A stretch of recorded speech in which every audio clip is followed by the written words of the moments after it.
me to lift the level, high the level, raise the level, up it, up it. What if you had a choice? A choice of joining a line or a choice of making your purchases online? What would you choose? While you ponder on that, the National Lotteries Authority has provided another purchasing option. All their games are now available online. Yes, Grenadians! From wherever you are, purchase your favorite daily and jackpot type games using any electronic device. Register on the NLA's website at www.nla.gd. Top up your account and enjoy online lottery gaming at your convenience. We're taking shopping comfort up, up, up several notches. But the choice is yours. Join a line or buy online. NLA, make your dreams come true. You tell me to lift the level, high the level, raise the level, up it, up. Savings with Cathwell Stationery Services' unbeatable Easter Flash sale. Imagine slashing your office cost without compromising on quality. Yes, you heard it right. For a limited time only, dive into exclusive deals like copy paper at just $18 per ream and up to 18% off on essential office and school supplies. From sleek laptops and tablets to vibrant markers and highlighters, from sturdy office furniture to the latest office machines, Cathwills has it all. Don't wait. Call us now at 442-5848 or 435-2277 or drop us an email at cathwillsoffice@gmail.com. Hurry! The Easter Flash sale is for a limited time only. Cathwell Stationery Services, where savings, selection, and service come together for you. Yeah. Right along live, welcome to the ride. It's Monday, April the 15th. We are live.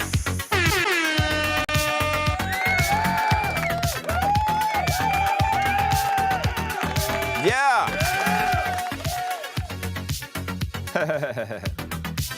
Good evening, everybody. As you come and go ahead and share the program and say, I share. Hey, Jennifer Lawrence, I see you, I see you, I see you. Thank you, Jennifer. Let me share it and pin it as well.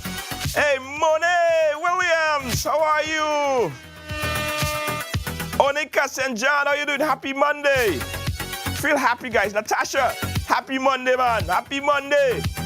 Doreen, how you doing? Mark, big up yourself. Happy Monday. Big up. Guys, today is an exciting Monday, right? Today is an exciting conversational Monday. Shirley-Ann, how you doing, Shirley-Ann? You good? Lydia. Lydia, how you so? Lydia, how you so? How you know it's not a repeat? Hey, Lydia, how you know it's not a repeat, Lydia? Everybody share the program, guys. Listen, whenever you see a program that you think is a repeat, you're probably watching it for the first time, but a lot of people haven't seen it yet, so keep that in mind. But this program is not a repeat, it's actually live. We're here today. We are here. Shirley, Merlin, big up yourself. Today is a program we call Stinking Dirty Politics, because it's, depending on how you look at it, it's an opportunity for you to tell us what you think about your MPs, your representative, member of parliament, the people that you vote for. And to join us in this conversation, we have kind of two varying views, right? Lacey, you reach early. Cheryl, big up yourself. Yeah. So we have two varying views on the program here today, right? Joining me is, of course, he's no stranger to the ride. You guys know him. You guys know him very well. He is Mr. Dwight Sampson. He's going to be joining me here. Yes. There is Dwight. Here we go. That's him. You know him very well. And, of course, joining us in a little while is Mr. Michael Batiste. Now, let me tell you how this stinking dirty politics thing is going to work. Now, all through say about 2 years or so, we have been, faced with a new administration. New guards. And we want you to give them a rating. Tell us what you think, right? How they're doing. But we're not only going to rate the government, the administration, we are also going to rate the opposition. right? Now, to help us to understand how this thing works, in fact, it's going to be easy. Not to help us to understand how this thing works, to help us kind of debate the conversation a bit, as I said, is my good friend, Mr. Dwight Sampson. And joining us in a short would be Mr. Michael Batiste. Dwight, what go? Hey, Junior. Good day. I'm good, boy. What's up? Good afternoon to all your viewers. Good evening, to all your viewers and listeners, wherever you are. Yeah, man. Dwight, I didn't see you for the first time we're chatting for the year, you know. Boy, I tell you, you really give me a break, boy. It's all right. I'll take it. Oh, gosh, you complain, oh, God, I call you last minute. I say, don't worry. It's all right. We can't do without Dwight, of course. But I think this is an appropriate conversation to have right now because a lot of people have, varying views, mixed views. They want to send a message to the MP, and I think this is a program that they get an opportunity to do that.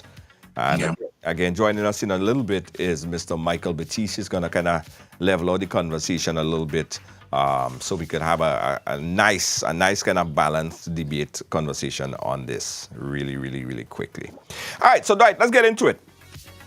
Whenever you speak, you seem to speak in terms of support for the NDC, right?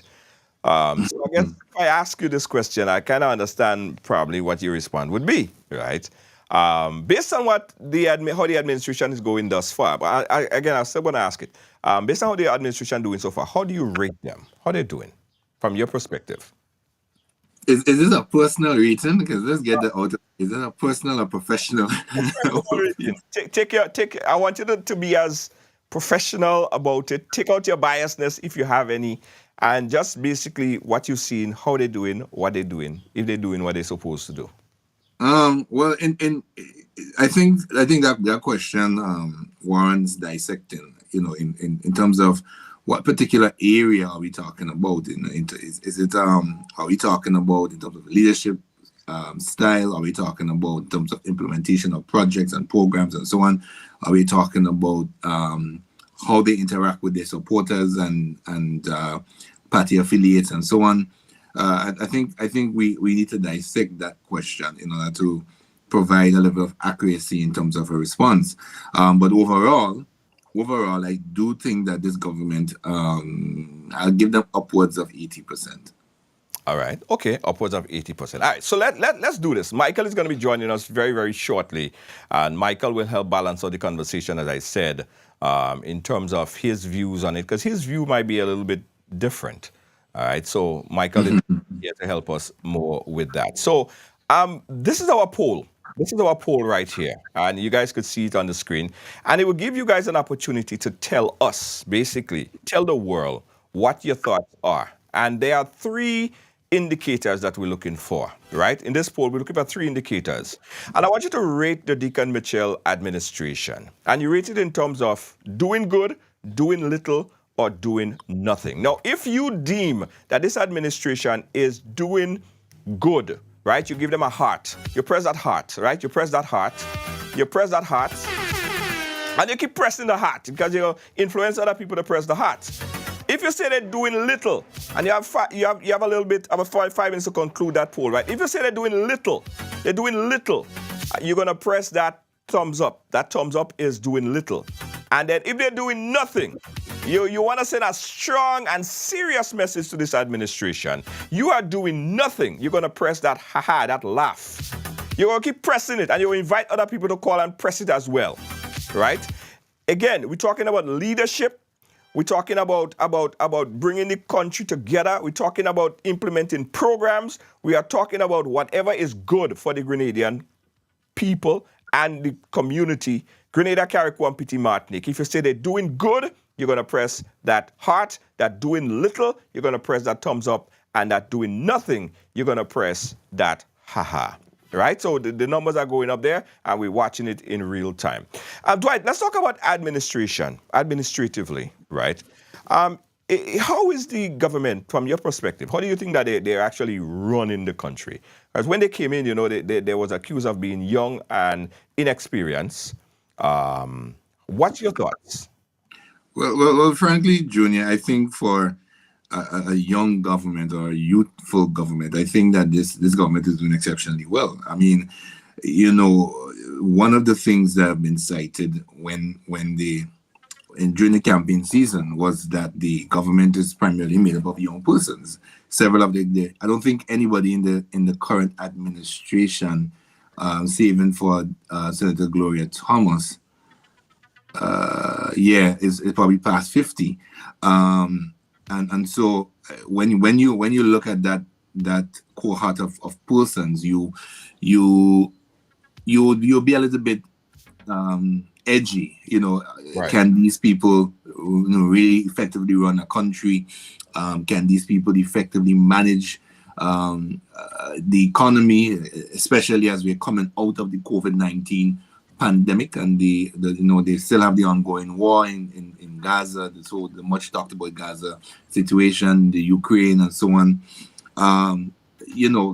But I think from an honest perspective and from a neutral perspective, I think that this government is surprising all of us in terms of how they go about tackling the different issues and the different crises, mini, small, whichever scale you want to put it on, how they manage, and respond to it. I think that it's commendable, and it falls directly in the projection that we see, or the trend that we see happening in the region. St. Lucia, both St. Lucia, St. Kitts, Anguilla, they all have youthful governments, and so far, you're seeing things are happening in terms of projects and so on, implementation of projects, and how fast these projects are coming on stream. How they manage the economy, the areas of that they are making important areas, or areas of serious for serious projection in terms of economic stability, tourism, manufacturing, those primary ministries and programs. So I think so far this government has lived up to its commitment. They're like in any other thing, there are errors along the way. And I think one of the things that can be credited to them is that whenever there is an error, they own up to it. They come back to their constituents, to the populace, and say, well, this is where we are, and this is where we intend to go. And I think that too is commendable.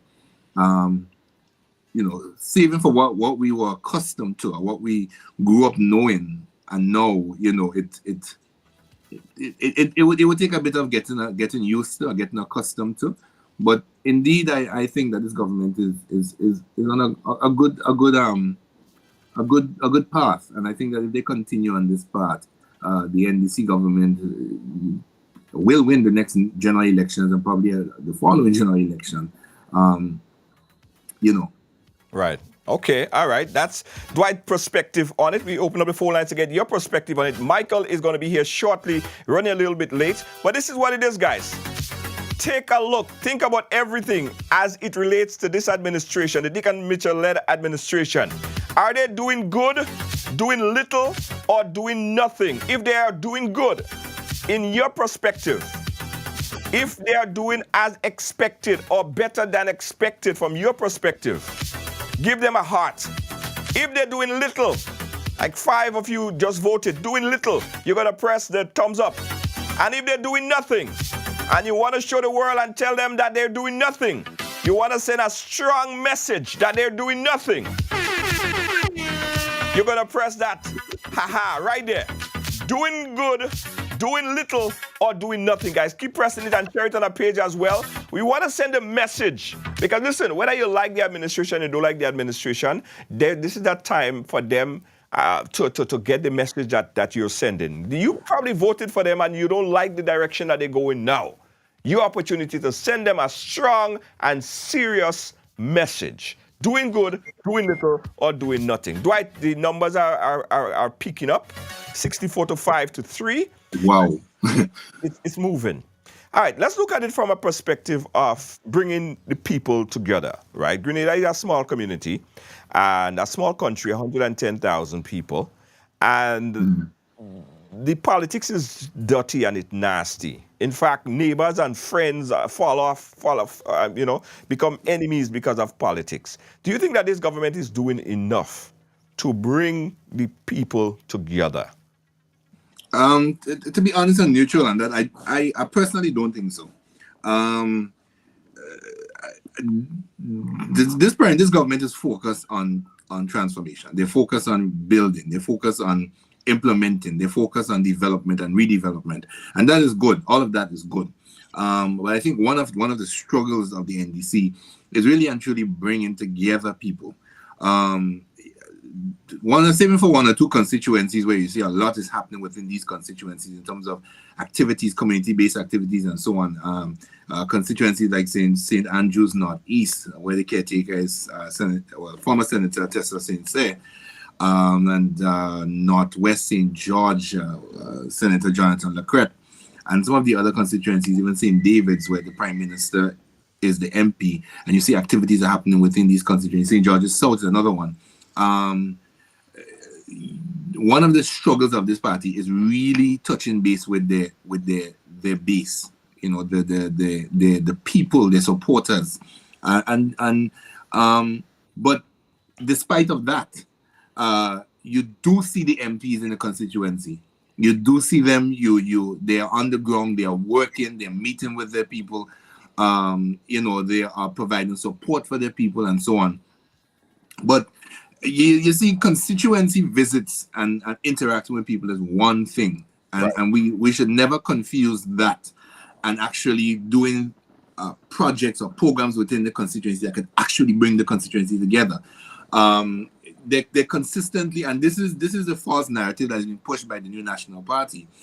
This politics of spite and hate and division, you hear it all the time. I was listening to the Honorable Keita, is it Lewis? I think on Houston, her married name is. Yeah. The other night, she was on one of their meetings. I think it was in her constituency, and I was wondering for myself, are we in campaign season?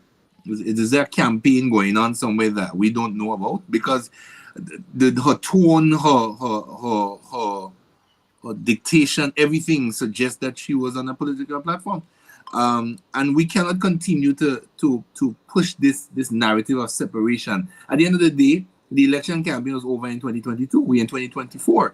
And we need to focus on what needs to be focused on. When I heard the MP on the campaign, on the platform that she was on, that's still Keita Lewis, and she was talking about the Grenada Christian Academy, and she was saying people are questioning why she was there. And instead of providing an educated response and say, okay, I was invited because I am the MP, and as the MP is part of my duty to oversee projects and so on that's going on with my constituency in collaboration with the government caretaker for the area. Instead of that, she jumped on the center with, that's we project and we find the money. And I'm saying, at the end of the day, is it important who find the money? Is it important whose project it is? Or is it important that a school that has been abandoned for several decades is finally getting the facilities that is so desperately needed? An institution that was forgotten is now getting the upgrade. And as far as I'm concerned, when I listened to the Prime Minister speaking at that very said soil turning, the Prime Minister did say that the original project, the original drawings and so on, were looked over, and certain changes were made. And whenever changes are made, if you understand how funding agencies and so on work, if they tell you to give you $25 million, they give you $25 million point blank. If you make any changes, anything needs to be changed, the excess has to be filled somewhere, either by the government or by a private institution or organization. Right. So if it is that the original design that you had for the school is no longer viable in terms of what is there now, then it's a new project. I hear that. Let me see if Michael could chime in here. We got Michael on the phone line. Michael, are you there? Yes, I'm here. I'm sorry I am not there in video, but I'm on the road. I'm in New York City, and the traffic was kind of heavy. No problem. Coming from this. but I'm here. We understand. I'm here to get it in. All right, great. So, Micah, here's a question. We're doing this poll on the current administration, the Deacon Mitchell-led administration, and the progress thus far, right? Based on what you observed, you've been in Grenada for quite a long time. You also I just left Grenada. Right. I just left Grenada 3 days ago. Okay. Former MP as well. Would you rate this current administration as doing good, doing little, or doing nothing? Well, I can't say they're doing nothing because, of course, they're continuing all the projects that was left over by the New National Party. So it would be unfortunate if I say they're doing nothing. In terms of new initiative, and people are asking about stimulating the economy, which is critical. I'm not talking about the ongoing projects, which are about stimulating the economy, providing employment, and so on. I may have a different opinion on that, but as far as they continuing with leftover projects, I think they're continuing with that. But I have not seen any new projects. I have not seen or heard plan to get the economy moving, knowing that we came out of COVID and after the elections, the economy was flat when the former government was in office. Because remember, we had stagnation, 2 years of stagnation with COVID. Huh? Right. So people are hurting. There's no doubt about that. The economy is flat. There's not much economic activities taking place in the country, and I wouldn't say I wouldn't say they're not doing anything. They're doing, but what they're doing is not reaching the ordinary people on the bottom of the economic ladder. That's how I see it. So you're saying that they're doing little. But I wouldn't say they're doing little. The NNP had a lot of projects going on. It was not little. There were substantial projects that the National Party had started. They continue to finish it up. Right. But they have not started nothing of their own, so obviously not much employment would be created. And in terms of job creation, I have not heard they announced the 3 pillars of the economy, whether it's tourism, agriculture, or which way we're going. I have not heard that. So, Yeah, well, actually, they did announce the pillars in the budget, but Dwight wanted to chime in. Dwight? Yeah, I want to ask the former MP, did he leave Grenada 3 days ago or 3 years ago? Because I'm not sure he's talking about the same Grenada. I'm not even in Grenada, and I can see for myself from where I am. Listen to me. I live in Grenada. I live in Grenada, my brother. Yeah, but the government has announced several new projects. One of those projects was a hospital project, a new hospital, smart hospital. And they have been providing updates on that project up until I think late last year when they announced that they had purchased the land and so on and moving forward with that project. Also, the Honorable Tevin Andrews in Kareku had presented to the nation the final drawings of a new industrial complex, government industrial complex for Kareku. Staying with Tevin, he just completed a smart fish market in Kareku. Several road projects are ongoing. But despite all of this, right? The government is smart. The government won't waste resources by cutting the projects halfway.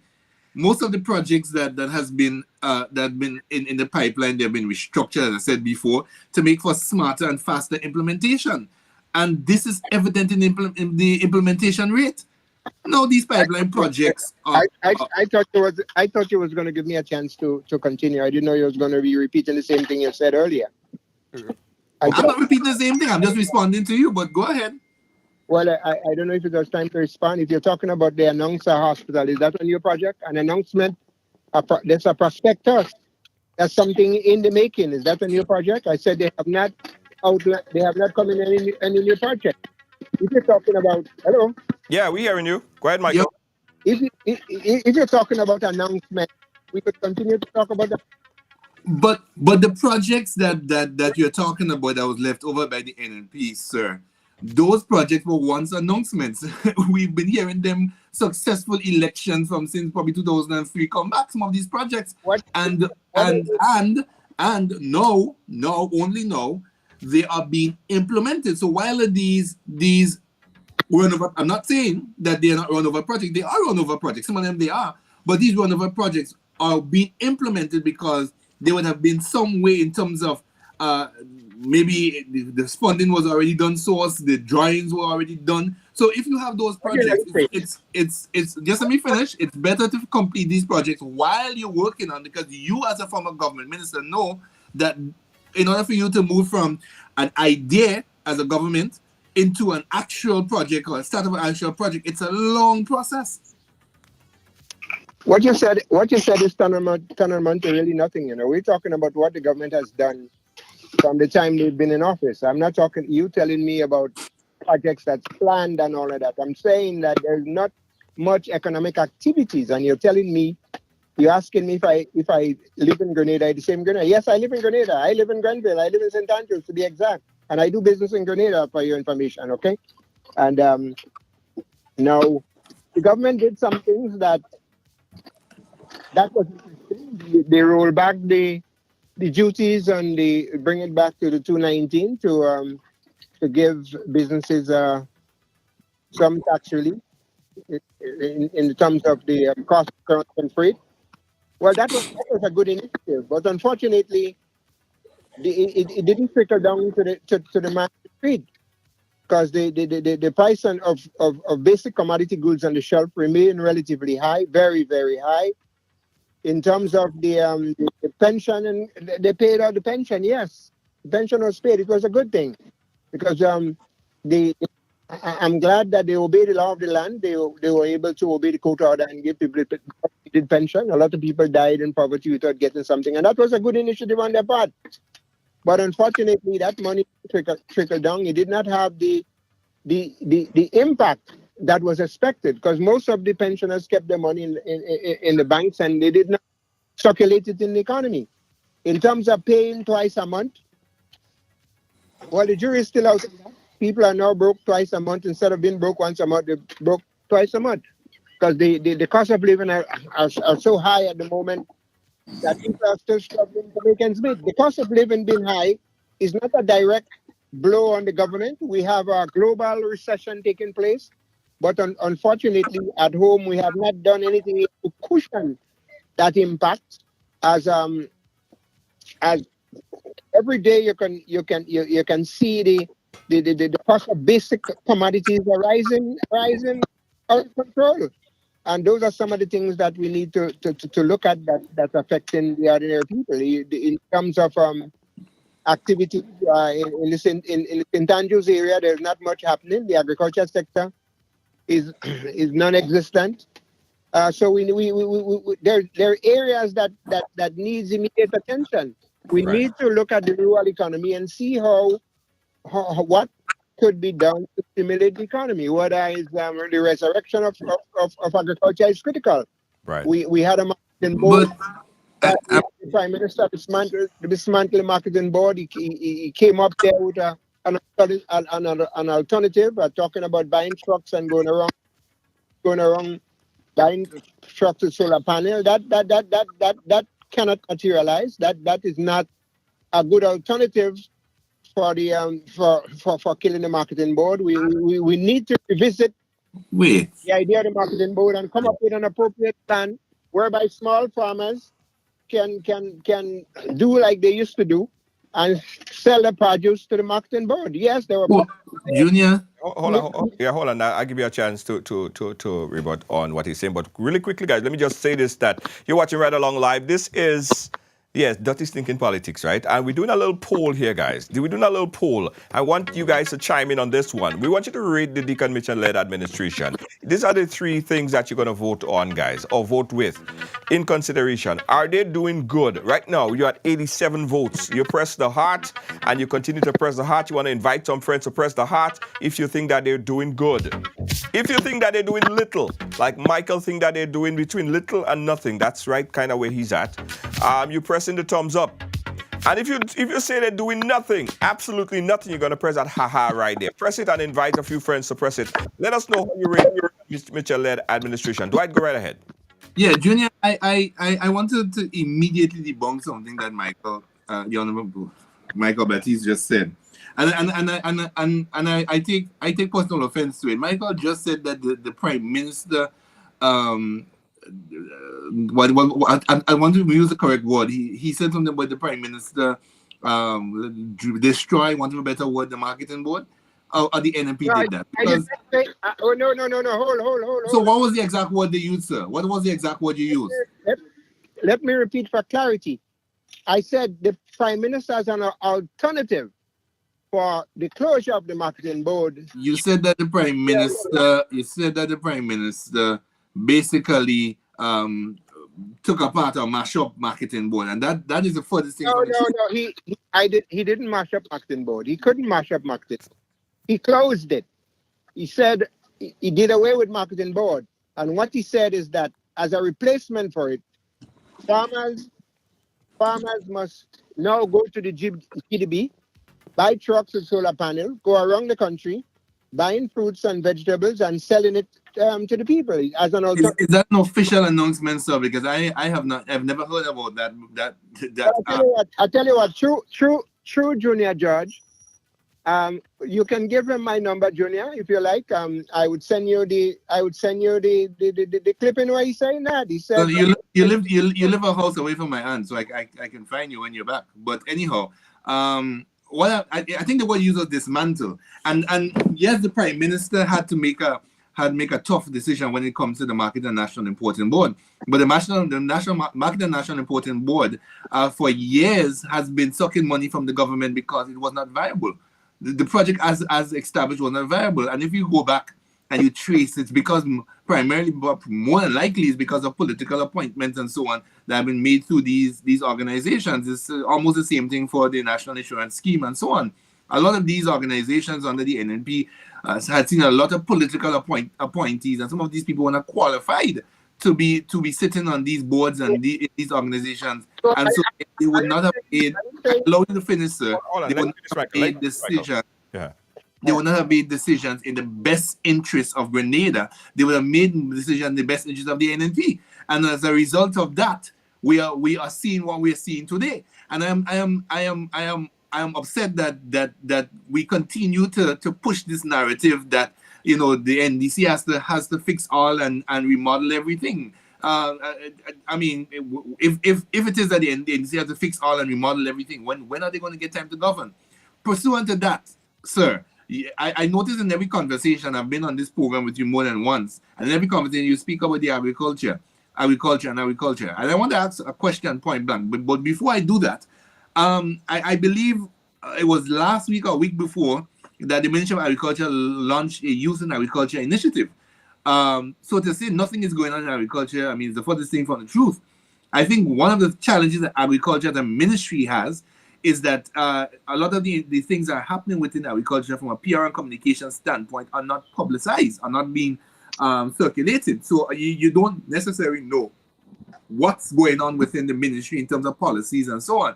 But a lot has been happening. I've listened to the farmers representative in the Senate. I love to listen to his presentation. He's very articulate, very smart, and the way he brings across his message in the Senate is something I'm fond of.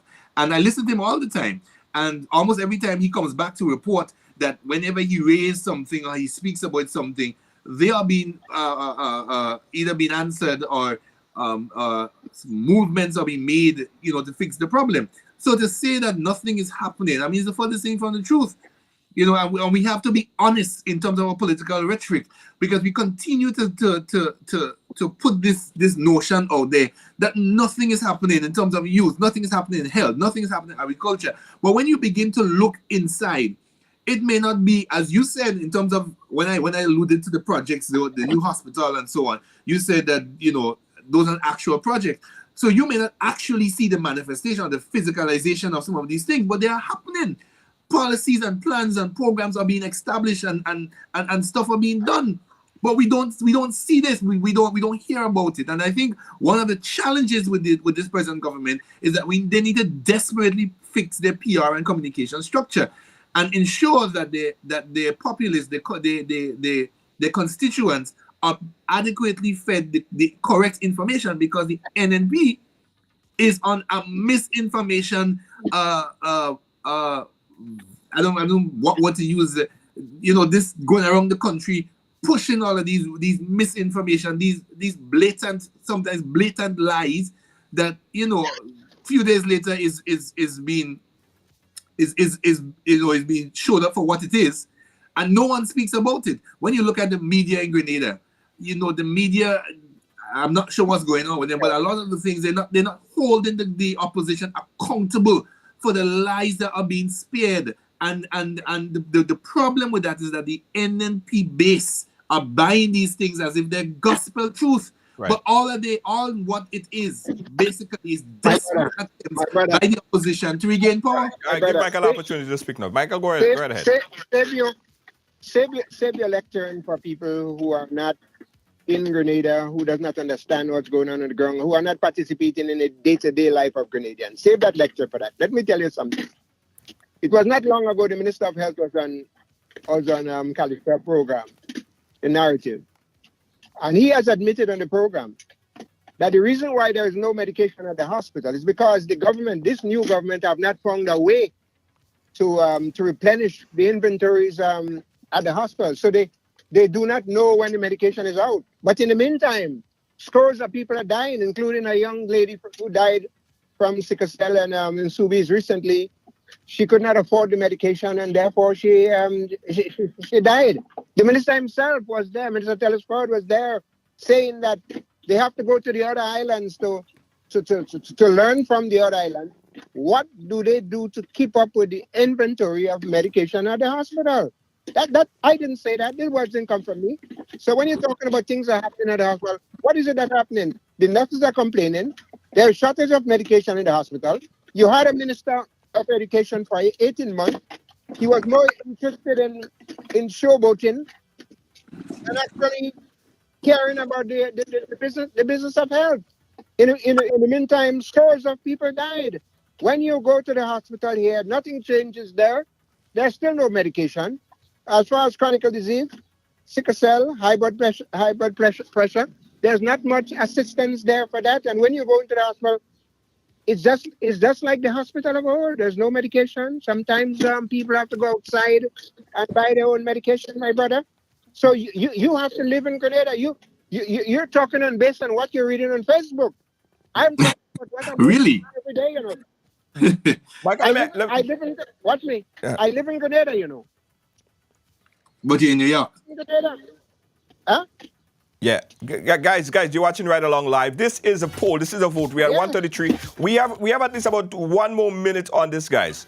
If you're saying that they are doing good and you believe that they are doing good, you're going to press that heart right now and continue to press the heart. Put it in a group and tell all your friends to press that heart right now. If you say that they are doing little, you think that they're doing little, you're going to press that thumbs up right now, or doing nothing, you're going to press that ha-ha. Press it. We have to go on to the other constituency. We also have to do the opposition. Dwight, your final word on that, and then we go get. Yeah, I just wanted to, Michael, I've always rated you as a very smart politician, and I think one of the persons that changed the political landscape in Grenada. But the more I speak to you, the more I'm disappointed. If the Minister of Health went on the narrative, I didn't hear the program, so I cannot comment on that. I want to reach out to my colleague Kalisha and get a copy of it and listen. But if the Minister of Health would have spoken about the replenishment of medication, there's no procedure. So do you know that St. Vincent has the same problem? St. Lucia has the same problem? St. Kitts has the same problem? And here's the problem. Here's where the problem comes from. These previous administrations, the NNP administration, did not put a structure in place.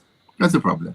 So now a structure has to be put into place in order to ensure that the medications and so on are being replenished at a rate, that will ensure that we don't ever run out of medication. But I mean, come on, is that even possible? Is that even possible from the standpoint of, there are shortages of medications all over the world? the more we hear about wars and rumors of wars, the more you have shortage of basic medications and so on. But further to that, sir, further to that, you spoke about the Honorable Minister Lacrette, who was former health minister. Lacrette would have done more in health in the short space of time that he was minister than any of the NNP ministers done in the 23 years in terms of putting policy and structure in place. Making videos? We're doing what? Making videos and showboating? You can call it what you want. At least Minister Lacrette could be credited for keeping the nation updated as to everything that's happened. Minister Lacrette is one of the most honest ministers we have in the Southern Caribbean. You ask him a question, he's going to answer. If he can't answer, he's not going to answer. As simple as But moving on, I have given you the opportunity to speak, sir. I have given you the opportunity to speak. You said that you live in Grenada. You said that you live in Grenada. Right? You said that you live in Grenada and that the economy is flat in Grenada. Yeah. But the economy is flat, and you said that persons are broke twice a month and so on. So I listen to your rhetorics. But when you look at in terms of when I am looking online, as I was a few weeks ago trying to help somebody, businesses are expanding. I'm seeing a lot of vacancies for different positions and so on. Even in the government, I'm seeing a lot of. That tells me something. If it is that the economy is flat, then how are these businesses expanding? Why are they putting out vacancies for more and more opportunities? That's something that was rare. If so, under the previous administration, you heard people saying that there's no work. That's a conversation I don't hear regular. Maybe I'm in the space in the clouds, but when I look on certain popular sites and so on, even on Facebook, I am seeing more and more business places are putting out opportunities, vacancies, and so on for persons to apply. So it tells me that things are happening on the ground to the point that these businesses now have to fill certain positions that previously they probably would have been able to fill. But Mr. Baptiste, come on. Let's be real and honest in our narrative. Let's be real and honest in our narrative. Give Jackie jacket and Shirley she's cute. If it is that the government is doing certain things, certain programs, give them that. I credit the former administration all the time for things. Then Michael, you go respond after. Go ahead, Dwight. Finish up and let Michael respond. Yes, my final point. When Junior, for example, look at the amount of schools in Grenada that was in disrepair. Look at the amount of schools in Grenada that's still in disrepair. It will take this government at least 10 to 15 years to fix the majority of the schools, secondary and primary schools, that are left in disrepair. Michael, you know better. You know better. So I'm not sure. I'm not sure if the NNP, well, not the NNP, but Dr. Mitchell, because he seems to be operating as a force unto himself. I'm not sure, what's going on in terms of what he's up to. But I think what we need to zero in on, instead of trying to bad blame the government for whatever, is the apparent poor struggles and so on that's going on within the NNP. Because it's alleged to me. Are you rich there? I'm going there. I am going there because that will be the next point. But well, then why you want me to go there? Why you don't want me to go there? Yeah. How is that helping Grenada? That's my question. How is that helping Grenada? How is that helping the development of Grenada? Right. I have not seen one time that the NNP leadership came up with any project. Hold on, guys. We can't hear when both of you guys talking over each other. Let's have Dwight wrap up and let Michael finish extensively. I'm done. Michael, go ahead. Well, we are talking about the economic activities in Grenada, and the brother has now jumped into NNP internal party matter. I don't know how is that directly related to the non-economic activities that are taking place in the country. I heard he said earlier that he heard Kate Lewis on a platform. He heard Kate Lewis, and she's talking as if she's on a platform. But what's so wrong as if she's talking as if she's on a platform? She's in opposition. And I heard you mention that she must stay, she and the caretaker. Tell me what part of the Constitution makes any provision for this caretaker you're talking about. There's a caretaker that said clearly she would not give up a job at SGU to serve the people. So why should the elected representative who gave up a job, a teaching job, and get into politics to serve the people, why should she be sharing the stage with someone who does not even want to serve the people? Come on, my brother. Now, you can only talk about what's going on in Grenada if you're in Grenada. There's a lot of people that living outside of Grenada, and when you listen to them, they believe that it's a bed of roses. Yes, the government is trying. They have done some things that we must commend them for. But unfortunately, they have not moved a little. The cost of living is still high. Unemployment is still high. Hopelessness is still high. The rural economy is still where it is. And there's work to be done. There's a lot of work to be done by this government. The transformation that the much talked about transformation, we have not yet seen it. It has not been felt, especially in the parish of St. Andrews. Go into Grenville on any day. Walk around Grenville, you'll see Grenville like a ghost town. There's not much economic activities taking place in the rural economy, my brother. So you can stay from afar and tell me what's going on at home where I live, where I prowl the streets every day. I'm in the farm, I'm on the ground. I'm taking part in the economic activities of Grenada. You can lecture me about the economy in Grenada because you don't live there. I live there. Right. All right, okay. So let's end this debate on the administration. Let me share the final vote tally that we have here and jump on to the next one. All right, guys, closing this one off. The poll, the Deacon Mitchell-led administration, as far as your votes, 165, you're saying that they're doing good from your perspective, from the people who vote. From the people who vote, 14 said they're doing little, and 6 say they're doing nothing. All right? 166 to 14 to 6. All right, let's move on, guys. Let's move on. Let's take a look at the opposition, because this is a question that I would like to hear Michael's take on, right? Michael, let's take a look at the current opposition from where they sit, from what they have been doing. Do you think that the opposition to his followers is doing good, doing little, or doing nothing? What's your take on the opposition? Well, I think the opposition should be more aggressive in articulating the problems affecting the country. And I think there's a lot of work to be done by the opposition, by the party in opposition. But that does not mean that there's no opposition from the people. I think the people are more active and more aggressive than the MPs themselves. But I wouldn't say they're not doing nothing. They go in the parliament and they discuss matters affecting the country. They offer suggestions and what have you. But I think more should have been done. I think the situation in the opposition has to be settled where people know exactly who is going to be the next prime minister.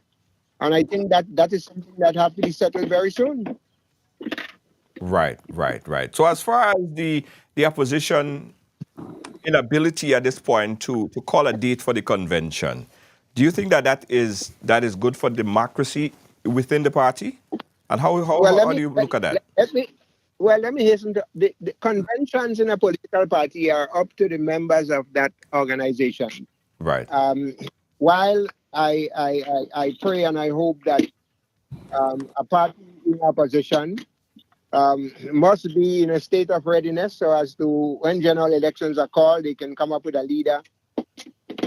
And if the leader is successful, he becomes the prime minister. I think people have to know who it is. There's some squabbling, minor internal squabbling into the party as to challenges that the current leader of the opposition or the party may face.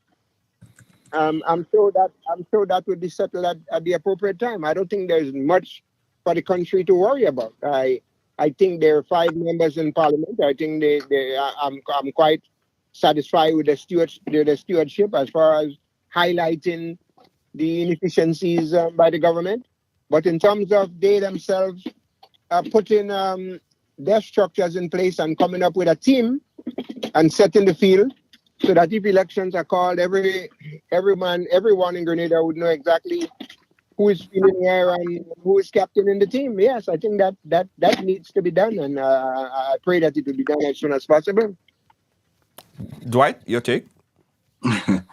Junior, before I give my take, I think the honorable Michael. I keep saying honorable Michael. is planning a political comeback. I wonder if you'll be running on the NMP ticket next general elections. Anyhow, Are you asking me a question? Wait. Is that a question you're asking me? no, sir. I'm not a journalist today, sir. I'm just No. Well, if you don't insinuate stuff when I'm present. When you could just ask me the question point. I would not waste my question, sir. Anyhow, Junior, So why you mentioning? I am grossly disappointed with the NNP as a political party. I think the issue of leadership is something that Keith Mitchell had loved to chant a lot. He's a leader with the experience, and he's a leader with this, and the leader with that, and leader with the other. I am disappointed that the leadership champion has created a party within his party and has gone around the nation using that party within the party and not the actual party itself. My colleague in journalism, Hamlet Mark, would have released a piece, I believe, a week and some ago, and all of a sudden, Honorable former Minister Roland Bowler appeared from the wilderness. He was on the political platform in Northeast St. Andrews, chairing a meeting. We are yet to see Peter David on any other platforms that Keith Mitchell have across the country, and I think that alludes to the rift that is going on within the party, and the emerging alleged rift that's going on between the Honorable Eminent Pear and the alleged so-called named faceless monster. Those are questions that we need to ask.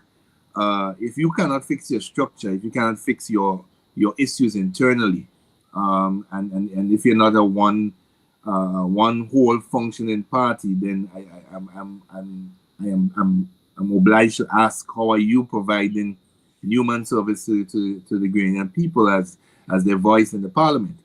Are these opinions that Michael was referring to a while ago, that is being mounted in the parliament, are those personal opinions, or those opinions of your constituents, your base? Are those opinions from a whole party, or from a section of a party, or a party within a party? Those are questions that needs to be asked, and you would have raised the issue of the convention previous to the Honorable Dickon Mitchell becoming political leader and subsequent Prime Minister of Grenada. It's one of the things that NNP always chanted. They are the structured party, they are the well-organized party, the well-organized machinery, and so on and so forth. How quickly has that narrative changed to what we're seeing today? And so I think what is necessary for Grenada now is for us, because regardless of how you look at it, we have moved back to a one-party state, and the one party right now is the NDC party, the NNP, whichever fraction that exists in, or whichever fraction that's been sold to us in the public, seems to be even divided among themselves. In terms of, because you would hear, if people are listening closely, you would hear when MPs come out and say one thing, and then another MP come out and say the complete opposite or contradictory to what that MP said. And it's crazy. So I think right now the divide in the NNP is cause for concern. And they cannot provide human service if they're not together. Michael? Well, I think what the brother just said is laughable. He said the divide in the NNP. If when there is a political party and several people have voiced their intention in seeking to become the leader of that party, how that becomes chaos though? Isn't that democracy at work? Peter David has announced that he intends to challenge, or he intends to seek the leadership of the party. I think there are others who have signaled their intention to do so. Yeah, I think we have to. But Emmeline Pierce said she'll signal her intention if there is a vacancy. Well, as far as I understand, and I've been keeping close watch on the happenings in Grenada. A vacancy have not been announced. If the present occupant had signaled his intention or had stated publicly that he do not intend to contest the leadership of his party, then clearly he would create, there will be a vacancy. So far, he has not done so. But Michael, let me ask you this. Why couldn't anyone come up and establish their interests for leadership? Why couldn't... Well, anyone can do. I think a number of people have done so. There's nothing wrong with that. They broke no law. They have signaled their intention to seek the position of leader in the party. I don't see a problem there. I don't see that as chaos. I see it as democracy at work. So too, if the present leader of the party, if he chose to remain and would like to offer himself for leadership, he must go to the delegates of his party, put his message before them, and let them make a decision. I don't see a problem there at all, whether he wants to remain or whoever else would want to replace him. That's democracy. But why can't she contest him? Why can't she contest him? Why does he have to give a signal to go forward and contest him if it's democracy at work? All right, well, let's put it this way. There are some people in political parties who hold allegiance to the leaders, and they may choose to say, look, I am not going to challenge you, but if you are not there, I will see your position. Mm-hmm. I don't see nothing wrong with that. But Peter David did that blatantly. Peter said yes, well, he would contest, but Emmeline said it differently. And even Bert Brathwaite said it in an interview that he did with Callistra, and he signaled the same thing. And he himself said that that's not how democracy really works. Exactly. Democracy in political, listening. Democracies in political parties are something completely different than the democracy that we're talking about. Okay. Right. So if a leader decide to not, a leader decide to not call a convention ever, even if it's in their constitution to call a convention, that is democracy in the party. The leader is not the one who calls the convention. Well, not the leader. Exactly. But he blocks it. The executive. The executive. Well, yes, the executive. The executive, in collaboration with the general secretary, right? The executive shall set a date for convention, and obviously the general sec and other members of the executive shall put the machinery in place to facilitate as such. And so far, but Michael, hold on. What you just said there, directly contradicts what you said earlier. Because if the democracy is that the executive, in collaboration with the general secretary, is the one who calls the convention, then why in the name of heaven has the convention not been called? Why has the general secretary of the party is Roland Bowler, and Roland Bowler came out publicly and announced that there will be a convention this year. He said that, and immediately hold on, sir, I allow you to speak, and immediately he disappeared off the political stage. I can tell you when he made that statement, I can tell you where it was made, and I can tell you after that he disappeared. He disappeared. And it's only when my colleague Hamlin Mark came out and wrote the piece that he wrote, he reappeared. Keith Mitchell has single-handedly dismantled the executive or rendered them powerless, because clearly the executive in the NNP has no power. They have no say. They are just a figment. They are there to highlight or prove that some kind of democracy exists in the NNP, but it doesn't. And we have seen this. Why did Ken Jones follow with the NNP? Let's go back in 2008 and find out when one caretaker was announced. Dr. Mitchell said, "No way, this is who is going to run," and that is who run. We have heard 1 second, sir. We have heard many examples of this over the years. Has happened throughout the political history of the NNP, and it continues to happen today. We have had situations where public servants had to take the government, not Keith Mitchell, the government to court right? Because they were either removed from their position unceremoniously or they were just fired. Because why? They said something or they did something that upset Keith Mitchell, not the government, Keith Mitchell, and he decided, you are not going to eat. I am going to move you out and I'm going to put who I want to put. We have seen this happen over the years. So do not speak about democracy because you are lambasting the word democracy and putting it in the same sentence as NNP. There is no democracy in the NNP. It never existed. It was just a show to say to the Gregorian people, we are the best party. We are the structured party. We could lead. Keith Mitchell is not going to give up power until he becomes prime minister again. And that's not going to happen. Let's get it out of the way. It's not going to happen. Because he came out publicly and said the sting of this defeat, it hurts. And it really hurts. He said that. That's his words. He said that. Right? And so, in order to soothe his pain, he has to get back leadership. Right? And the statement that, and when my final point, Junior, the statement, I just call it Auntie Emma. The statement that Auntie Emma made about when a vacancy exists is nonsense.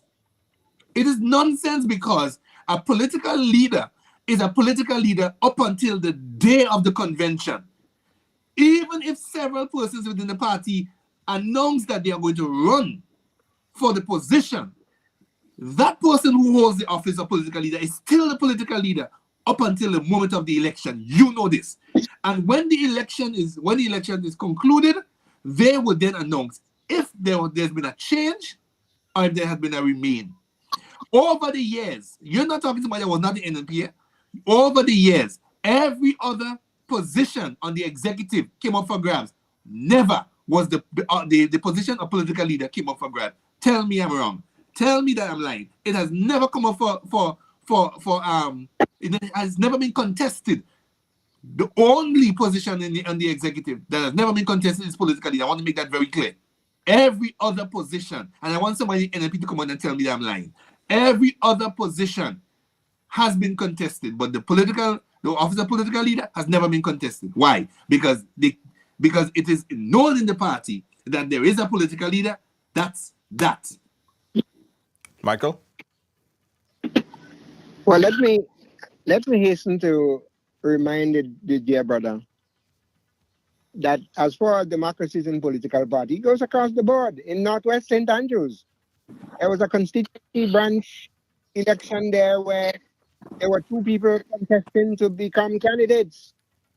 And the ballots were taken away from that constituency and walk away with. They did not abide by the outcome of that. In the constituency of St. David's, didn't you have a caretaker there that was the acting leader of the NDC?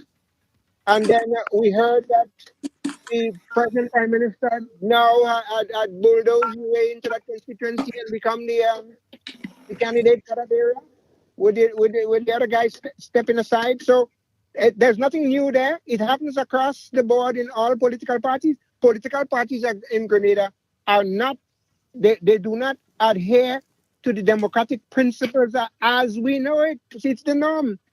Political parties are labeled and they are patterned after the political leader.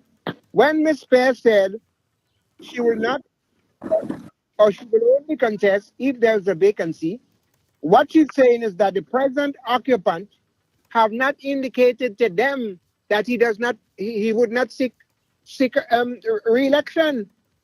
So what she's saying is that until he says so, she's not going to challenge him. And I see nothing wrong with that. I see nothing wrong with her loyalty. She's saying she would not challenge him. As long as he's contesting, she wouldn't challenge. So, But Michael, that statement you just made about the Honorable Persuader Thomas, Adrian Persuader Thomas, is a blatant lie. Because Persuader went on a platform and said outrightly that he's willing to step aside.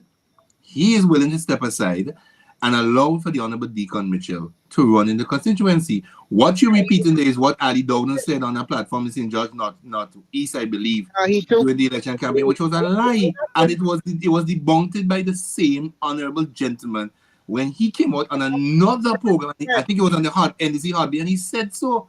He said so. What about the Northwest? And Operate- hasn't the Honorable Keith Mitchell, Honorable Dr. Keith Mitchell You know what, said, man, you like lecturing, man. There's a vacancy at NYU for a lecturer, you know. Oh gosh. no, we having a conversation. I allow you to speak and I'm responding to you. And I have one final point before I allow you to respond to my point. So my final point to you, sir. My final point to you. Can I finish and then you comment? Do Yeah, I? My but final I didn't point to you, sir. start it yet. How much bite at the cherry he wants? So I didn't even finish making my contribution yet. okay. He jumped in again. Okay, go ahead, Michael. Go ahead. In Northwest St. Andrews, there was a constituency branch election there, and one Philip Alexander appeared to have been the winner of that contest, and he was overlooked for someone else. So I think that if the leader of a party so decide that he wants candidate A or candidate B to contest anywhere, it's in Grenada concept, it is the leader's party. In the case with NNP, it's Dr. Mitchell's party. Let's face it. It was Uncle Gary's party. It was Herbert Blair's party. It was Maurice Bishop's party. And that is the norm. That is the tradition of political parties in Grenada. You own it. When you're the leader, you own it until such time. And that's how it's been. If Dr. Mitchell have decided that he want to run again, he will run and he will win, and no one will take away the party from him. Save and accept, he decides to give it up. And those are facts. Yeah? Right. Okay. Let me just get a word in right here, guys. You're watching Right Along Live. And this is the vote for the opposition, right? This is the vote for the opposition leader. You're going to type in good. This time you're typing in, This time you're typing in GOOD, LITTLE, or NOTHING. All right? You're going to type it in right now. What are you saying? Are they doing good, little, or nothing? You type that in right now. And this is for the opposition. Right Along Live, we're here with, of course, Mr. Michael Batiste and Dwight Sampson. Keep it going, guys. Keep it going. Keep it going. If you say nothing, you type in nothing. If you say good, you type in good. If you say little, you type in little. You have to type this one in right now. And we're going to continue to follow this particular trending poll as we speak. Right. Democracy. I think that's a big question. That is a big question. Michael, you're saying that in a political democracy is different than party democracy. Essentially, that's what you're saying. Of course. Right. It's just like in England. There's succession to the throne. Who voted for it? Huh? Mm-hmm. And their democracy, they who voted for it. It is something that was put in place and we go along with it. Now, you have to understand, if Dr. Mitchell wanted to vacate the leader of his party, and if he wanted Peter David to become the leader, Peter would be the first one to know. He don't have to campaign. He don't have to go around looking for delegates. He'd be anointed. And everybody would fall in line and they would know who the next leader is. The fact that Peter have to campaign for the leadership tells you that Dr. Mitchell have not endorsed him and Dr. Mitchell have not signaled his intention to go anywhere. So as far as I see it, Dr. Mitchell still remains the leader of the new National Party, and he will be so for, it looks like he's going to be the leader for a long time. Michael, let me ask you a question, because I remember Michael Batiste in my constituency, St. Andrews Southeast. Southwest, sorry. Well, Union, Richmond, Munich, Tuileries, that whole area there. Yeah, that's Southwest. Southwest, yes. Right. You, at one point, was such a strong fighter, if that is the word, against Dr. Mitchell. You have been so strong in words, and I can see like a gradient shift where years ago, we did a whole program where you were criticizing the administration and everything that they did. We recently heard that you had a meeting with Dr. Mitchell. Are you now an advocate for the party? I listen to the question. No, I'm asking you, are you now an advocate for the new national for the new national party? Junior, Dr. Mitchell and myself are two grown men. Right. You may call us senior men in the political arena. Yes. Is it a crime if we were to meet and have a chat about anything, about any whether political, personal, or otherwise? Does that mean that I have to become an advocate? The new Wait, one. in power. Hold on, the new National Party is not in power. It's the National Democratic Congress that's in power. So if in my humble opinion, I have seen things happening under this administration that I'm not satisfied with, it is my democratic right to voice those concerns. Whether or not I met with him or didn't meet with him, Answer the question. to do with the state of the economy, how I see things, how I see things at the moment. And this rumor, as started by my dear friend Ali, I'm sure he's listening. It's just a rumor. I'm not an advocate. I have been out of politics for a very long time, and I have never agreed or announced that I want to get back into it. So You have a question. yeah, I have a point blank question from Mr. Baptiste. Right.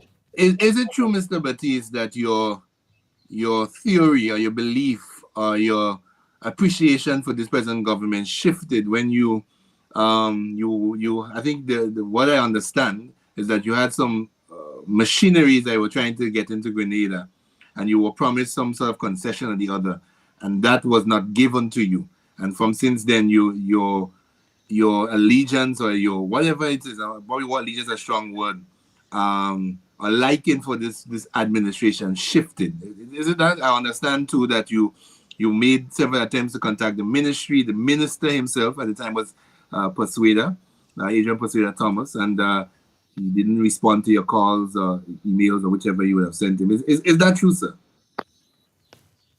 right. Well, let me answer you truthfully and straightforward. I have never asked for any favors from government.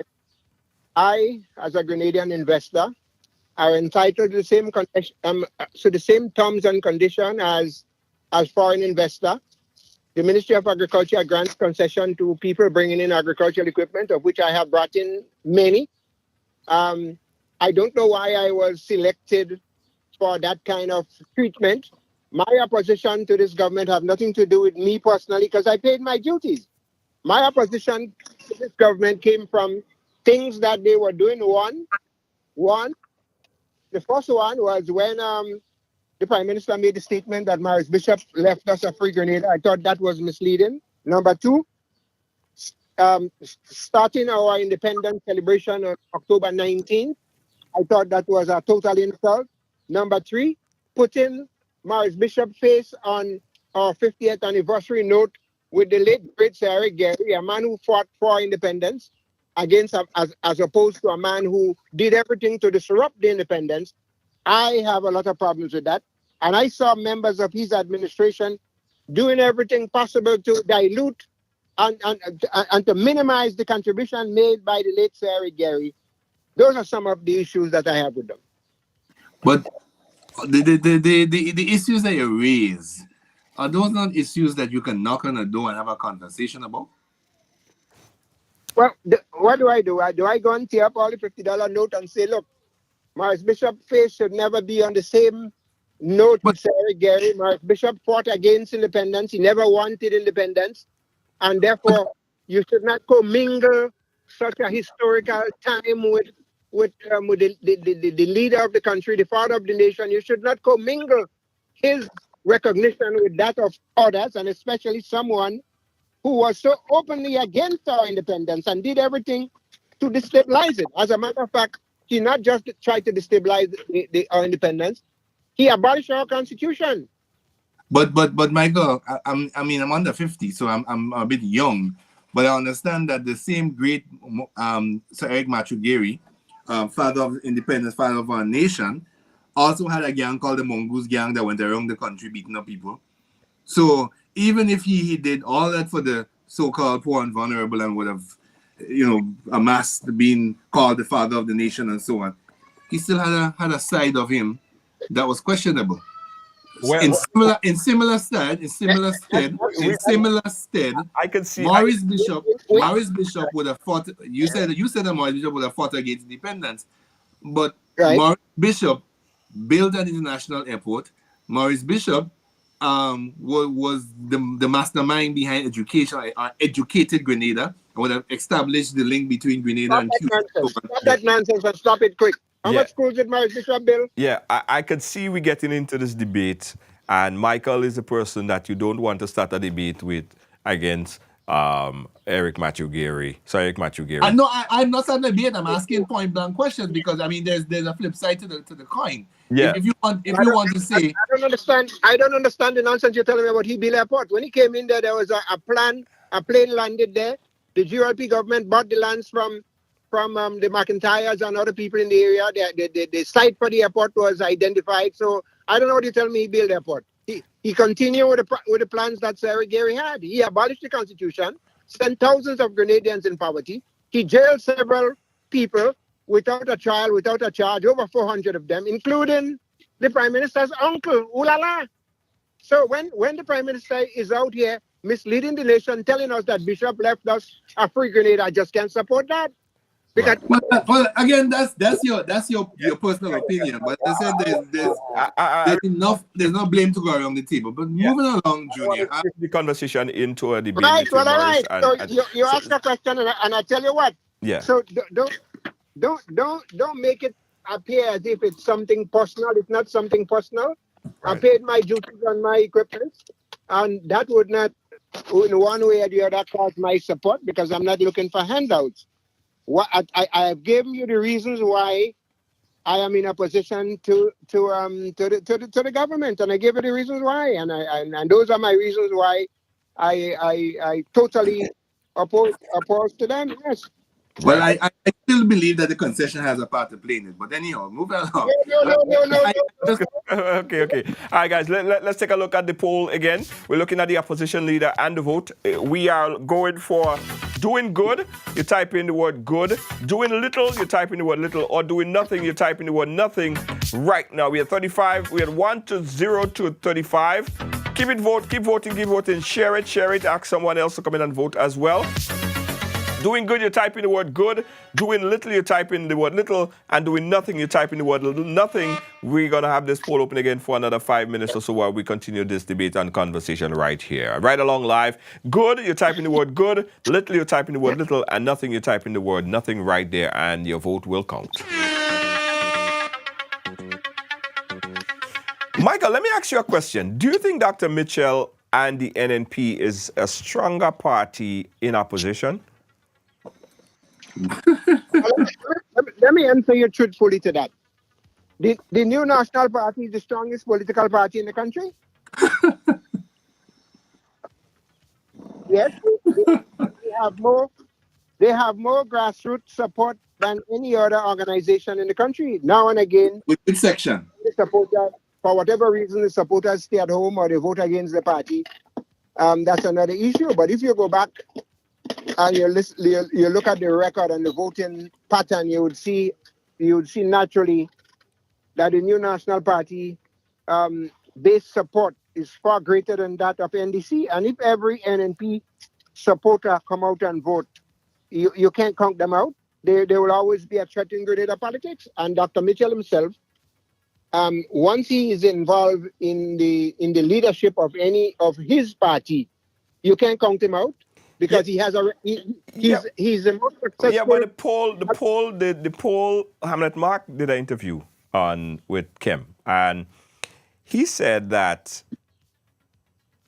they did a poll when they polled St. David, right, during the election period, and what they recognized was that it wasn't that the candidate in St. David was losing, The candidate was losing, but he was still stronger than the party leader, which meant to him that the party leader is bringing down the candidate prospect of winning in St. David. Do you think that the NNP, the leader, Dr. Mitchell as a leader, is is hurting or has hurt the candidates in this past election, and will continue to do so going forward? No, I don't think so. I think in the St. Andrews area, St. Andrews Southwest, the guy who won in St. Andrews Southwest, people don't know who he is. They don't know who he is then, and they still don't know who he is today. I think it was the candidate who lost there. I think in St. Patrick's East again, the candidate, it was a vote against the candidate. Dr. Mitchell has been doing well in his constituency, and it is the other candidate, St. Andrews Southwest. But that's not what the poll said. That's not what the poll said, Michael. That's not what the poll said. I did not do any polls, but I'm telling you based on my experience in politics. But I'm telling you based on what the poll said. You basing it on what? You basing it on your experience, but we're basing it on the numbers, on the actual numbers. What the poll said? The poll said that the party leader was weighing down the candidate. The party. That can't be true. St. David's was always a swing constituency. NDC had it for a few terms. NNP came and they had it. Then it swing back to NDC. It is a swing constituency. So any in their candidate. What are you talking about? Deacon Mitchell happened to be a new face, a good candidate. No, I'm talking about the NNP candidate. The poll stated. What are you talking about? Said right that he conducted a private poll, and he realized that Dr. Mitchell was a burden on what's Bowen? What's the candidate? What's his candidate in St. David the last election again? Bowen? No, Nimrod. Oliver Joseph. Oliver Joseph, right? He was weighing down Oliver Joseph in St. David. That's what the poll. Junior. That's laughable. But that's the fact. But that's the fact. That's what the poll said. Well, but that's the fact. Anybody knew Oliver Joseph before the election? This wasn't going to be Oliver Joseph's third term. Yeah, no. Anybody knew Oliver Joseph before the election? What did Oliver Joseph bring to the table? No, I'm talking about what said. Junior. Let's dissect this. First of all, Alexandria Otway Noel was a newcomer to politics. Nobody knew her. As a matter of fact, in the South, they thought she was a big shot, right? She won the South on the back of Dr. Mitchell. Over the years, that is how the NNP would have won successive elections, on the back of Dr. Mitchell. It just happened, the table turned. Instead of he caused candidates to win in the last election, he caused them to lose. Because the problem wasn't the candidate per se, it was Dr. Mitchell a lot of people had issues with. Jonathan Lacrette, a political newcomer. What Dr. Mitchell himself said is a baby in politics, amassed over 700 votes in Dr. Mitchell's constituency, something that has never happened since 1984. Something that has never happened. It is not so much so the candidates themselves that they were not doing what they were supposed to do. I understand Oliver Joseph could have gotten comfortable in St. David and would have made a lot of mistakes, especially in the second term. But Oliver Joseph and other Bowen and so on lost primarily because of their affiliation with the New National Party. Dr. Mitchell didn't carry them; he caused them to lose, and it's a fact. If you look at successive elections going back from 2003 come forward, you will see it. It is there. It is plain as day. Almost every election since 2003, the NNP brought new candidates and nobody knew. Case Keita Lewis is one of them. Nobody knew them. They had brought nothing politically to the table. You understand? They were not like Deacon Mitchell, who came out and spoke to the nation and give, tell the nation, this is what I'm capable of doing, this is what I can do, this is what I'm offering. NNP has never done that. You hear them during the campaign, they'll go on the platform and read a speech that was given to them. We saw it happen in the last election with Bolo and them. They will go on and read a speech that was given to them, right? But in terms of being political savvy and being able to articulate what they were not allowed to do that. You see it happen in NDC, but it never happened in the NNP.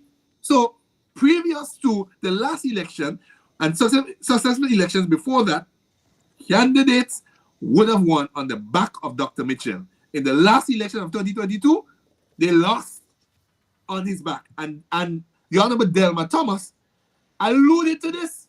She alluded to this several times. She alluded to this after leaving the NNP. And other MPs, they may not have said it publicly on a public platform, but they also alluded to it. So I'm not sure what Michael is talking about. Right. Right.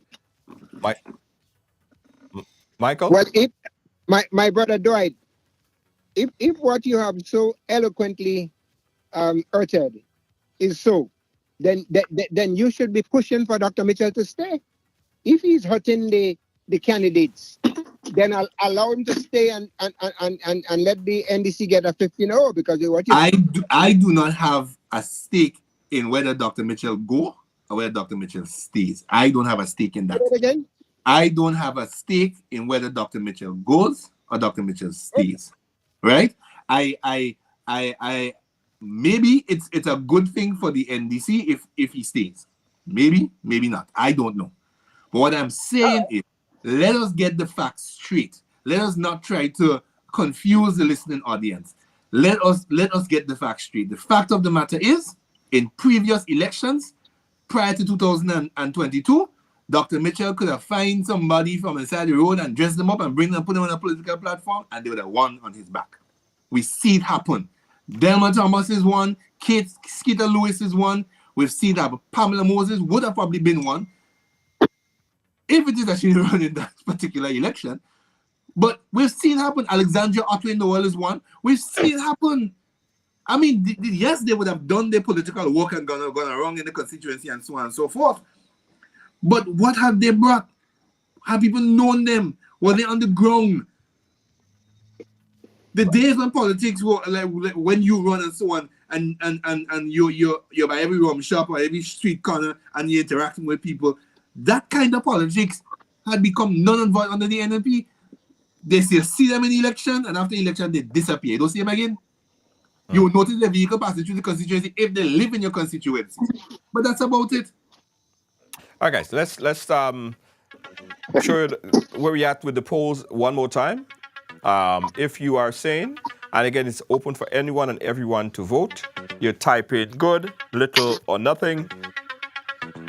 Type it in right now, and it is being tabulated and showed on the screen in real time. All right?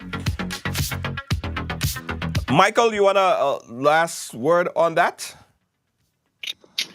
Well, all I would say is that the last election, people wanted a change. There were some pertinent issues at the table. The pension issue, the making people permanent and whatnot. There was a lot of good things that was promised in the campaign, and people just got fed up of Dr. Mitchell being there for a number of years, and moreover, he dilly-dally with the pension issue, and people voted against that. The question of whether his appearance as head of the party caused other candidates to lose, I'm not so sure about that. I don't have that kind of information with me. What I do know is that presently, if an election were called today, some of the issues that resonate well in the last election, it won't resonate as well in the upcoming election. It is always better when you're on offense in a campaign. It is a better position to be when you're on offense. When you have to play defense, the role changes. The role of the NNP this time, they do not have to defend. They will be on offense. The NDC now will have to defend they have to defend their stewardship. So I think the campaign would be a lot different. So we have to wait and see. There's a lot of work to be done by both political parties. It's too early to tell which way the things will go. Because as I said, the economic state in Grenada is not very good at the moment. Crime is rising daily. I am not going to say the government is not doing anything to assist in bringing it down and curtailing the high cost of living. What they have done so far have not reached the ordinary people. So they have work to do. They have a lot of work to do. It is not just sitting afar and looking at what's happening inside the NNP. What's happening inside the NNP does not pay any bill. It does not change the price of cocoa. People want food on the table. Young people want to work.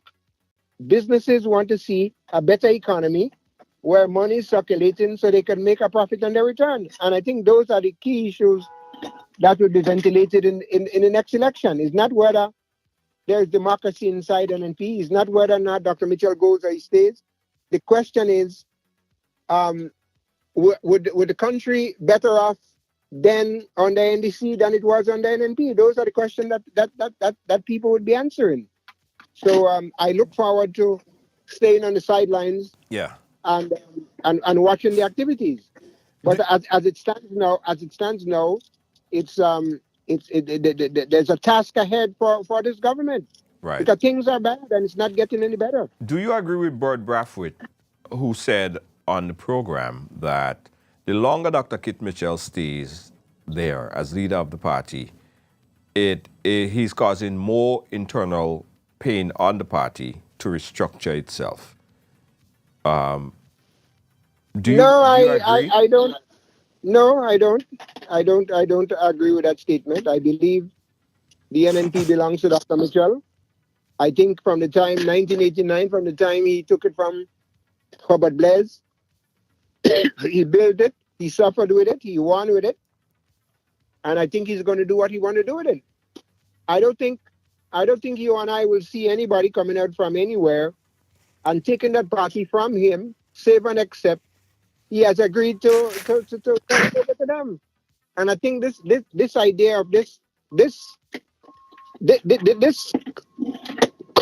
artificial conflict that Dwight is talking about there, I don't know if it has anything to do, if it has much to do with the rank and file of the NNP. When the time comes, they will make a decision, and whoever emerges as the leader, they will rally behind that person. So Right. I think we have to wait and see how things pan out.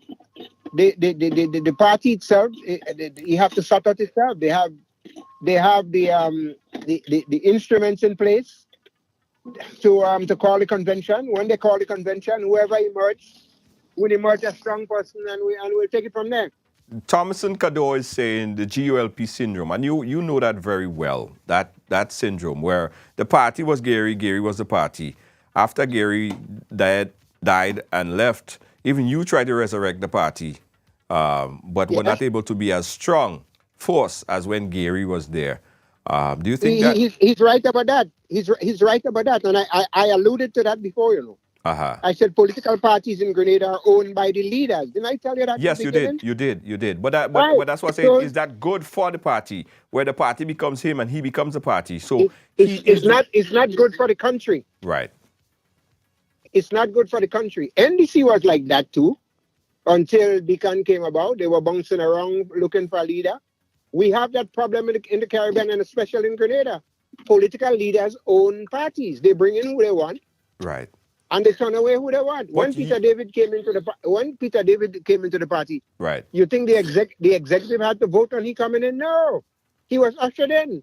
Right. There was an MP in the town of St. George, Mr. Nicholas Steele, and Steele was ushered somewhere else, and Peter David was ushered into the town of St. George. Yeah, but You have a VVIP look into this whole GOLP syndrome conversation because you understand it very, Right. very well. And Yes. the devastating impact that type of concept could mean, not only for the political party, but for the country as a whole. Of course, If the party dies with Dr. Mitchell, that's not good for the country because they're No. not a one-party system, which is not good for no, well, anybody.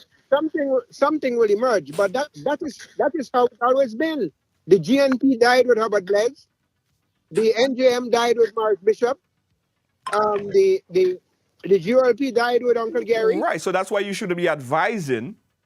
I thought that you would be Yeah. from the perspective of advising that don't happen, because you have The NP. you have a front seat VIP look into what happened with the GOLP, Michael.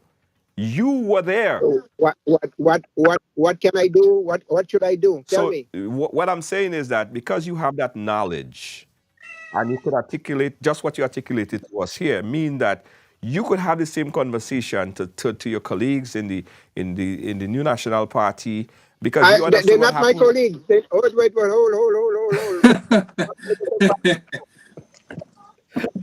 Hold it a little bit now. Okay. Slow down a little. Colleague.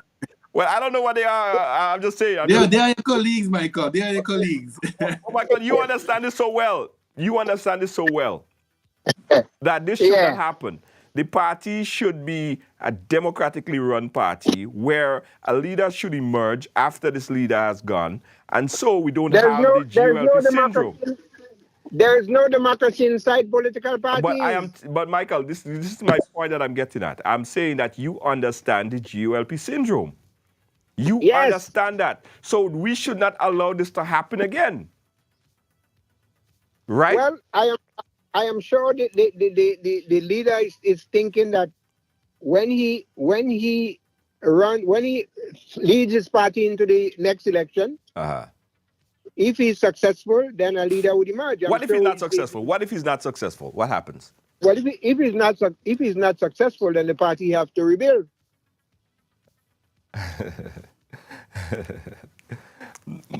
Michael, okay, I'm not going to belittle the point and go further ahead with it. Guys, let me just say really quickly, watching Ride Along Live, an extended version on a programming note, guys. I must say that you got to get ready for the Riders Excursion and Tours e-bike, the amazing race. And we're going to give you guys an opportunity to register, give you guys more information at the end of the program, how you could register for the Riders e-bike amazing race. Now, we only taking 12 races, all right? And this is what it is, guys. You could win up to $1,500 in Grenada. Yeah, 1,500 EC.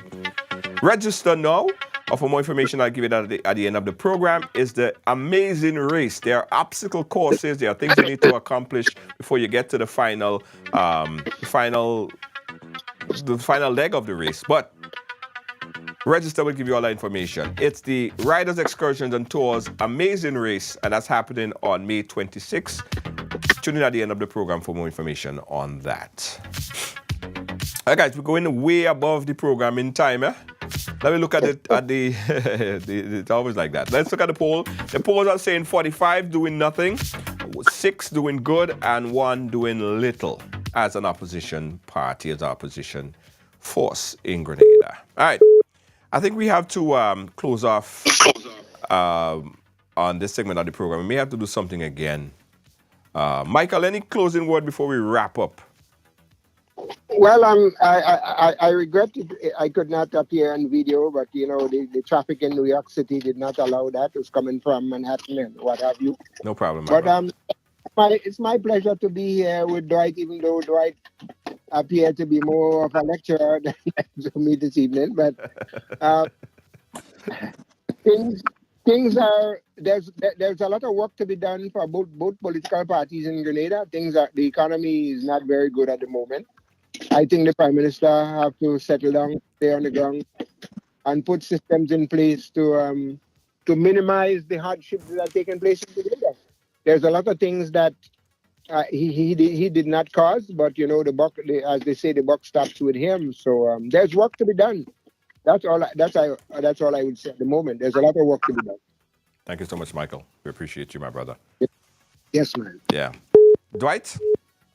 Yeah, Junior, it's always a pleasure to be on the program. I feel really good tonight because I lecture a senior politician in Grenada, so I feel really good. I mean, that's something I put on my resume. But it's always interesting to be on programs like this. I've always liked to come on and share my opinion and so on. Those are my opinions of people. I think in the political spectrum, there's a lot to be done. I think that the opposition needs to get their act together. The government needs to seriously look at areas, and I would want to see programs like yourself and the Narrative Calistria and so on really buckle down on some of the issues and pinpoint them, because I think sometimes if we don't unmask or uncover, things don't get done. And I think a lot of times we talk about it in our little cell groups and our little communities and so on. But when the opportunity comes to speak on a national level, people shy away and they don't want to speak. And we see it happen under the previous administration, even into this administration. And so I want to encourage Grenadians. It is your democratic right, not the Party Democratica. It is your democratic right as a citizen of Grenada, Carriacou, and Petite Martinique to speak. If you have an issue, you have a pothole in your constituency, you have a member of parliament office, you have a constituency member of parliament office, and you have a party office in your constituency, go there, let them know. If you have issues relating to accessibility of basic utilities, water, light, so on and so forth, go to your parliamentary representative. That's what they're for. They're there to work for you. But too many times we sit in our little circles and we talk, and it don't go further from that, and things don't get done, and we blame the whole government for not doing. But Junior, of course, it's always a pleasure. Looking forward to being back at some point, not with Michael, but looking forward to being back. Just joking. Have a good night, everybody. God bless. Thank you so much. Yeah, guys, so we open up the phone lines right now. For those of you who tried to call earlier, we could not entertain your call because Michael was on the phone line. So we give you an opportunity to call right now. Number you call 718-701-5720. That's 718-701-5720 if you want to get your point of view across. Let us know what you think about the conversation and the polls that we conducted here today. Put your voice on record. Guys, while we wait for your call, let me tell you about this. If you want to get some printing services, guys, printing service done in Grenada, and you're looking for a quick, fast way to get your printing, I mean, getting prints done in 24 hours or less. We're talking about Instaprint Grenada. Yeah, Instaprint Grenada. They're located inside of the Esplanade Mall. Yeah, right there. Actually, inside the Esplanade Mall and inside the Ride Excursion booth. Inside the Ride Excursion kiosk. So go there right now. If you want to get some blank t-shirts, you could get that there as well. You want to get your t-shirt printed. While you wait, you could quite possibly get it done in half an hour. While you sit and you have a smoothie, you could get a t-shirt printed. Go into the kiosk tomorrow, guys. Especially if you're looking for that t-shirt or that shirt for your final assembly, for the kids looking for the shirt for their final assembly. Yeah, those shirts, you can get it there real quick at the Instaprint Grenada inside of the Ride kiosk at the Esplanade Mall. All kind of design, guys. For more information, if you're looking for print, you call 473-422-1011. That's 473-422-1011. Call now and check them out tomorrow. Get your t-shirt printed in 24 hours or less. In most cases, in half an hour or so. All right? Call them up right now. Guys, also, don't forget, Ride Excursion Rentals and Tours. Powering us up here on the ride. Get your rider's e-bike. If you have a group of friends and you want to go out on an excursion, book an e-bike and go out and ride. If you want to contact Ride, if you have a group and you want to contact Ride, the number that you call them at is 473-422-1011. That's 473-422-1011. And just say, listen, Ride, I want to ride. I want to get some bikes and I want to get out and ride. Give them a call right now and book a group for excursion. This Sunday, guys, you're going to St. Mark. We're inside of St. Mark this Sunday. Want to see you guys go in the Esplanade Mall and book your ride. This Sunday, we're inside of St. Mark, Victoria, St. John.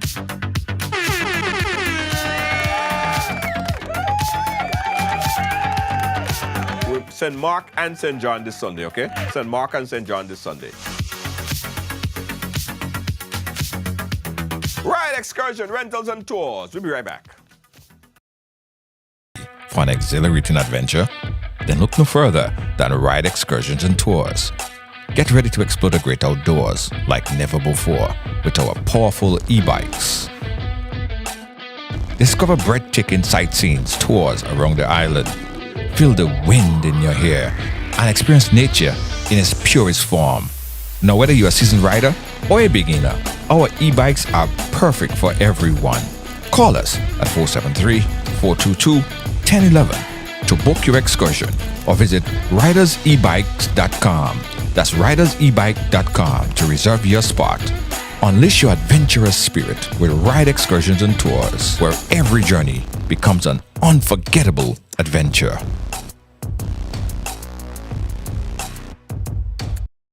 The privilege of sampling the Golden Jubilee edition of the limited edition spice rum from the Grenada Distillers, and I must say it's something that you should try. It is authentically Grenadian, but from the flavors to the aromas to the overall taste, the blend is great.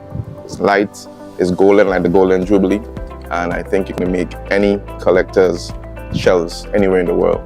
Hats off to the Grenada Distillers.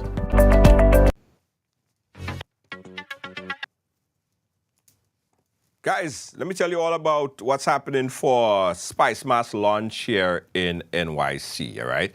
If you guys are going to be in New York for around the 11th of May, wow, it's going to be a magnificent event here, guys. Spice Mass launch in NYC.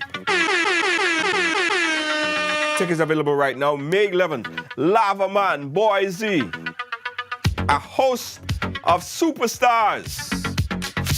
And of course, coming for the very first time, Super Flying Flint, Inspector. Flint did that drop there, I was just trying to find it. Where's the drop that Flint did, boy? I'll put it on the page later so you guys get a chance to look at it. May 11th, inside New York. It's the Spice Mass launch NYC.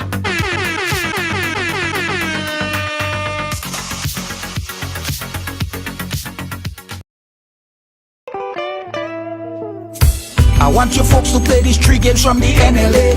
Daily pick 3 cash flow and play with. You will be supporting sports and culture, nation building and our future. So go out and play, folks, make it a must. You will see what the National Lottery is doing for us. When you play pick 3 cash flow and play with, the NLA will support you all the way. Starting September 30th, Monday to Friday, these 3 games will be drawn mid-morning, 9:45 a.m., midday, 12:45 p.m., and evenings, 7:45 p.m. The National Lotteries, supporting sports, culture, and nation building. Sunday money day. Yeah, that's the flyer right here, guys. Spice Mass NYC launch May 11th at Eldon Place, 1130 Linwood Street, Brooklyn, New York.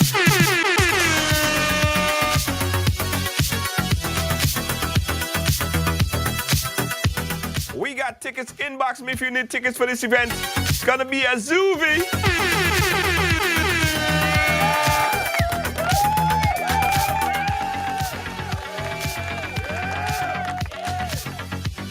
Guys, don't forget, if you're flying to Grenada for Spice Mass or any time, you gotta fly with JetBlue.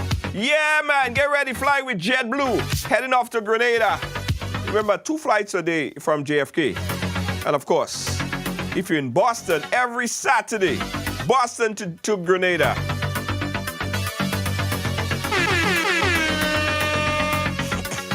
Fly JetBlue.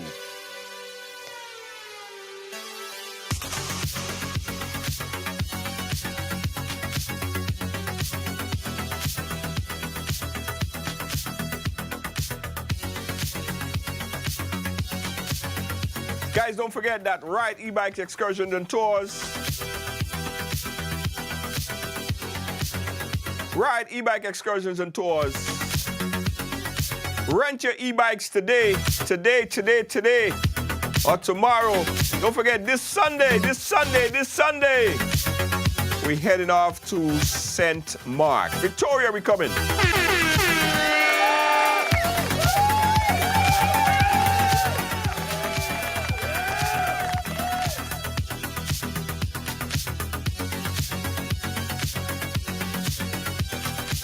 out, guys. I was telling you about the Ride Excursion e-bike amazing race. Now, check this out, guys.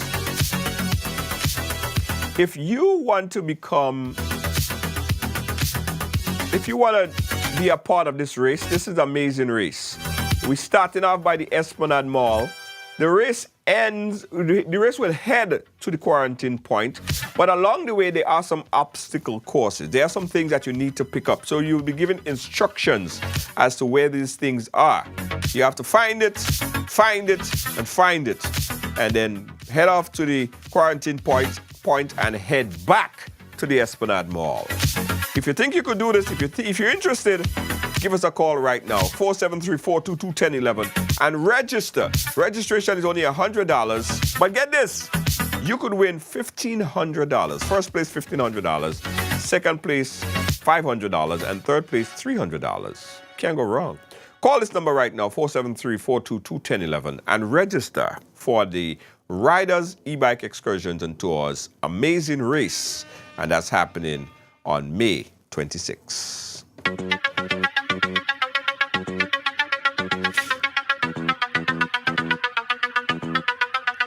Hey, big up to my brother Soul Vibes Radio.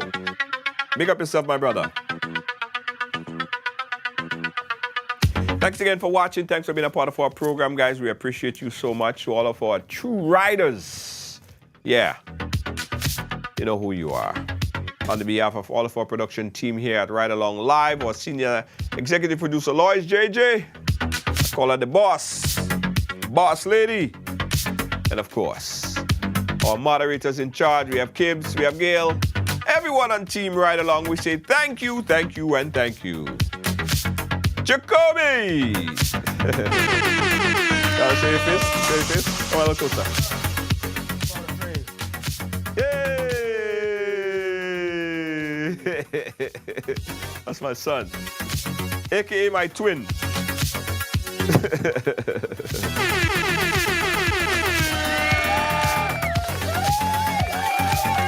Catch you guys again tomorrow.